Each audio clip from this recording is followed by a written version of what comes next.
Hello guys, ఈ వీడియోలో మనం difference between president and vice president యొక్క ఎలక్షన్ ఓటింగ్ చూద్దాం. First one president. సో ప్రెసిడెంట్కి ఎవరు ఓటేస్తారు, వైస్ ప్రెసిడెంట్కి ఎవరు ఓటేస్తారు. ప్రెసిడెంట్కి elected members of both the houses of parliament, అంటే లోక్సభ రాజ్యసభలో ఉన్న ఎలక్టెడ్ మెంబర్స్ అందరూ ప్రెసిడెంట్కి ఓటేస్తారు.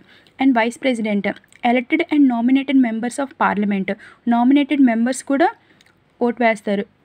ప్రెసిడెంట్లో అయితే ఎవరైతే ప్రెసిడెంట్ రాజ్యసభలో నామినేట్ చేసిన పర్సన్స్ వాళ్ళు ప్రెసిడెంట్కి ఓటేయరు. బట్ ఇక్కడ బోత్ నామినేటెడ్ ఎలక్టెడ్ ఇద్దరు ఓట్ వేస్తారు వైస్ ప్రెసిడెంట్కి. And second point, elected members of legislative assemblies of state and union territories Delhi and Puducherry. ఈ యూనియన్ టెరిటరీస్లో ఉన్న legislative assemblies and all states legislative assemblies అందరూ ప్రెసిడెంట్కి ఓటేస్తారు. But elected members of legislative assemblies వాళ్ళు పార్టిసిపేట్ చేయరు వైస్ ప్రెసిడెంట్ ఎలక్షన్లో. And legislative council state cannot vote.